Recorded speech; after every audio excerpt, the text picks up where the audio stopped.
Hello dear students, welcome to our YouTube channel medico nursing classes.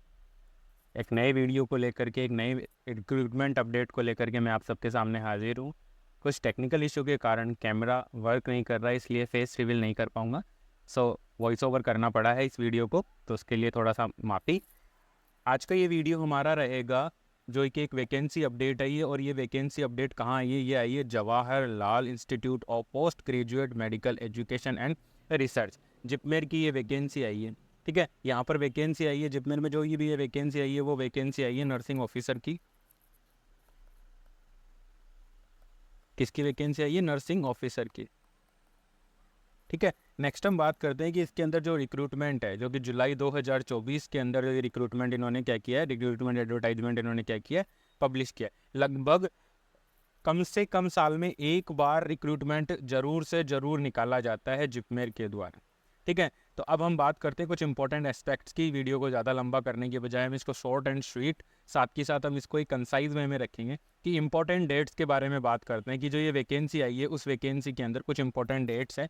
तो important dates की अगर मैं बात करूँ तो ये जो ऑनलाइन नर्सिंग ऑफिसर के लिए ऑनलाइन अप्लीकेशन है, वो कब से शुरू हो जाएंगे? 19 जुलाई 2024 से।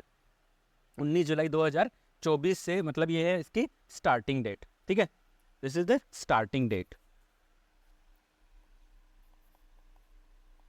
फॉर्म स्टार्टिंग इस दिन से फॉर्म स्टार्ट हो जाएंगे। और फॉर्म भरने के लिए आप लोगों को कौन सी वेबसाइट का यूज़ करना पड़ेगा? वेबसाइट का यूज़ करना पड़ेगा आप लोगों को। आप डायरेक्टली यहाँ पे डाल सकते हो www.jipmed.edu.in। इस पे जाकर के आप क्या कर सकते हो? अप्लीकेशन लगा सकते हो। साथ के साथ नेक्स्ट अगर हम बात कर रहे हैं ऑनलाइन अप्लीकेशन है वो क्लोज होने की, अगर मैं बात करूं कि किस डेट को वो अप्लीकेशन है वो क्लोज होंगे, तो वो क्लोज होंगे क्लोजिंग डेट। ठीक है स्टूडेंट्स, क्लोजिंग डेट की बात करते हैं। तो क्लोजिंग डेट की अगर मैं बात करूं आप लोगों से, तो 19 अगस्त 2024 तक ये फॉर्म चलेंगे। अप्रोक्सीमेटली 30 डेज, अप्रोक्सीमेटली इन्होंने हमें फॉर्म अप्लीकेशन के लिए 30 डेज दे दिए हैं। ठीक है, 30 दिन इन लोगों ने हमें दे दिए हैं। तो ध्यान रखना है कि 30 दिन ऐसा नहीं है कि हमें लास्ट डेट का वेट करना है। हमें जाकर के जितना जल्दी पॉसिबल हो सके उतना जल्दी जाकर के हमें नर्सिंग ऑफिसर जो कि जिपमेर के अंदर जो रिक्रूटमेंट आई है उसके लिए हमें क्या करना है? अप्लाई करना है। दूसरा, इन्होंने फुल एकदम स्ट्रेट फॉरवर्ड, इन्होंने फुल फॉरवर्ड हमें बात बताई है कि जो डाउनलोड फॉर हॉल टिकट, आपके जो कि हॉल टिकट मतलब आपके जो एडमिट कार्ड है, ठीक है, आप लोगों के जो एडमिट कार्ड है, एडमिट कार्ड्स का मतलब हो गया कि जब ये फॉर्म भरोगे तो आपकी एक रिक्रूटमेंट एग्जामिनेशन होगी, और उस रिक्रूटमेंट एग्जामिनेशन के लिए जो टेस्ट होगा उसके लिए एडमिट कार्ड है वो आप लोगों के लिए कब आ जाएंगे? वो आ जाएंगे 2 सितंबर को। 2 सितंबर को आप लोग इसी वेबसाइट से www.jipmed.edu.in पे जाकर के आप क्या कर सकते हो? अपने एडमिट कार्ड है वो डाउनलोड कर सकते हो टेस्ट के लिए, जो कि टेस्ट इस जिपमेर के द्वारा नर्सिंग ऑफिसर रिक्रूटमेंट एग्जामिनेशन के लिए टेस्ट किया जाएगा। ठीक है, दूसरा है, इन्होंने एक बात कही है कि जो भी आप परमिशन लेटर होंगे वो आप लोगों के क्या होंगे? इंटरनेट से डाउनलोड करने हैं। जिपमेर आपको बाई पोस्ट कोई एडमिट कार्ड नहीं भेजेगा। सबसे इंपॉर्टेंट चीज़, एक date of examination. Date of examination की बात करेंगे, किस दिन रिक्रूटमेंट एडवर्टाइजमेंट का टेस्ट होगा? तो ऑनलाइन मोड का टेस्ट होगा और वो होगा 14 सितंबर को। ठीक है स्टूडेंट्स, ये इंपॉर्टेंट डेट है, हम सब के लिए काफ़ी इंपॉर्टेंट डेट है 14 सितंबर। ठीक है, तो 14 सितंबर को क्या होगी? जिपमेर के लिए जो नर्सिंग ऑफिसर रिक्रूटमेंट है उसके लिए एग्जामिनेशन होना है। तो जिपमेर में जो पोस्ट है तो उसके लिए हम बात करते हैं, तो ये ग्रुप बी की पोस्ट है। हमारी जो पोस्ट है वो ग्रुप बी के अंदर आती है। तो ग्रुप बी की पोस्ट के अंदर देखो हाईलाइट कर रखा है मैंने पहले से ही कि जो नर्सिंग ऑफिसर है उसकी पोस्ट का कोड क्या है? 142024, मतलब 14-20-24 है। ये इसका क्या है? पोस्ट कोड हो गया। और टोटल पोस्ट कितनी है? 154, 154 पोस्टें आप लोगों को दिखाई दे रही होंगी स्क्रीन के ऊपर कि 100 टोटल नर्सिंग ऑफिसर की कितनी पोस्टें आई हैं? 154 पोस्टें। उसमें से 154 पोस्टों में से अनरिजर्व्ड की पोस्टें हैं 87, ओबीसी की पोस्टें हैं 13, एससी की पोस्टें हैं 10, एसटी की पोस्टें हैं 14 और ईडब्ल्यूएस की पोस्टें हैं कितनी? 30। तो ये है इसका category wise distribution of post. ये था नर्सिंग ऑफिसर रिक्रूटमेंट एग्जामिनेशन के बारे में कि कितनी पोस्टें हैं। ठीक है, दूसरा सबसे इंपॉर्टेंट डिसीजन जो कि जिपमेर बहुत दिनों से पहले ही ले चुका है कि एज पर decision of the JIPMER governing body at least 80% post of nursing officer are reserved for the female candidate. It means 80:20 की बात हो रही है। इसमें भी जिपमेर के अंदर भी स्टूडेंट्स आप देखोगे कि यहाँ पर भी 80:20 है, सेम एज एम्स के जैसे। तो जो नॉर्सेट के अंदर जो रेशियो है उसी रेशियो के अंदर यहाँ पर भी रिक्रूटमेंट है, उसी रूल एंड रेगुलेशन के साथ ये रिक्रूटमेंट एग्जामिनेशन है वो कंडक्ट करवाया जाएगा। जो 154 पोस्टें हैं उनके अंदर से 80% पोस्टें तो रहेंगी फीमेल्स की, 20 दी जाएंगी मेल्स को। ठीक है, नेक्स्ट हम बात करते हैं, ठीक है, ग्रुप बी की पोस्ट है। दूसरा हम बात करते हैं कि एजुकेशनल क्वालिफिकेशन क्या चाहिए। तो नर्सिंग ऑफिसर की पोस्ट के लिए जो एजुकेशनल क्वालिफिकेशन है, एजुकेशनल क्वालिफिकेशन है तो असेंशियल क्वालिफिकेशन है, इंपॉर्टेंट पॉइंट है ये, याद रखना। असेंशियल क्वालिफिकेशंस के अंदर हम क्या देख सकते हैं, इसमें हम देख सकते हैं कि BSc nursing from Indian Nursing Council, state nursing council, recognize university से आपका बीएससी नर्सिंग होना चाहिए।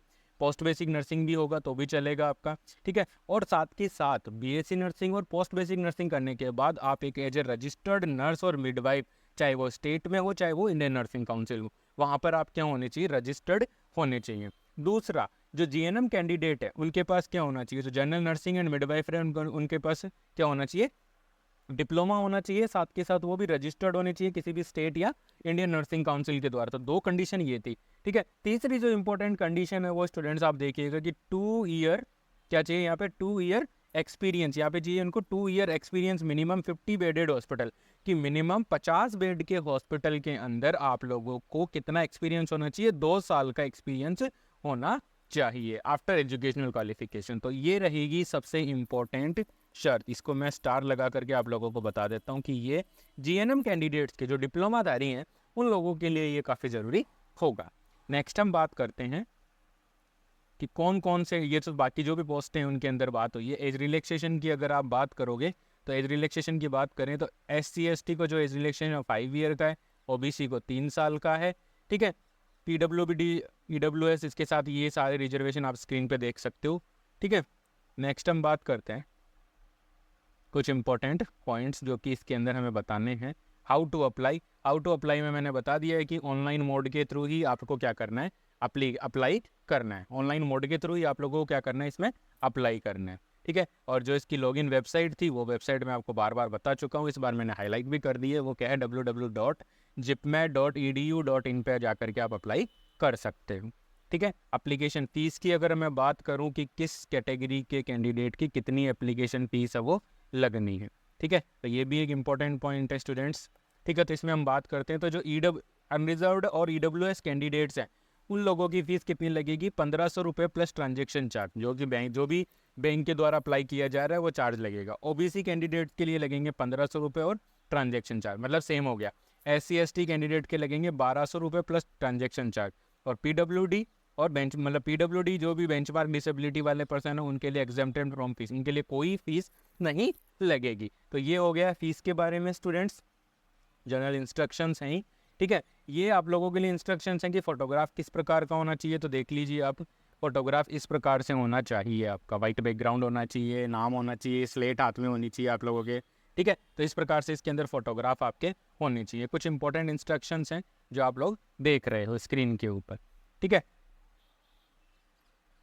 बाकी सारे इंस्ट्रक्शंस बाकी एडमिट कार्ड के अंदर आएंगे, वो मैं आप लोगों को बता दूंगा, ठीक है।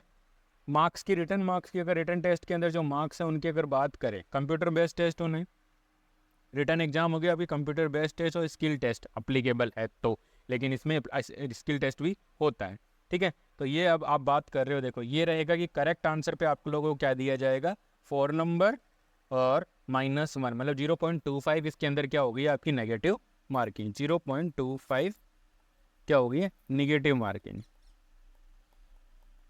नेगेटिव मार्किंग, ठीक है स्टूडेंट। ये टाई को रिजोल्व करने की ये सारी चीज़ें मैं आप लोगों को बता चुका हूँ, ठीक है। बाकी इन्होंने खुद ने एक पॉइंट लिखा है कि कैंडिडेट्स को एडवाइज किया जाता है कि वो लोग रेगुलरली जिपमेर की वेबसाइट पे जा कर के इस जो रिक्रूटमेंट एडवर्टाइजमेंट है उससे रिलेटेड को जो भी इंफॉर्मेशन इनको जो भी नई अपडेट आती है उसके लिए अटैच में उसके साथ खड़े रहें। तो ये है इसका एक पूरा का पूरा एडवर्टाइजमेंट जो कि नर्सिंग ऑफिसर रिक्रूटमेंट एग्जामिनेशन के अंदर आया है, कि जो एक नर्सिंग ऑफिसर रिक्रूटमेंट एग्जामिनेशन आई है Jawaharlal institute of post graduate medical education and research में, वो मैंने आप लोगों के साथ डिस्कस किया। आई होप ये वीडियो आप लोगों को समझ में आया हो। फिर भी अगर इस वीडियो से या इस वैकेंसी से रिलेटेड अगर आपको कोई डाउट है तो प्लीज़ आप मुझे कमेंट सेक्शन में ज़रूर बताइए। मैं डेफिनेटली आपके डाउट्स को क्लियर करने की पूरी कोशिश करूँगा। आज के वीडियो में इतना ही। Please do consider like, share and subscribe. Thank you so much.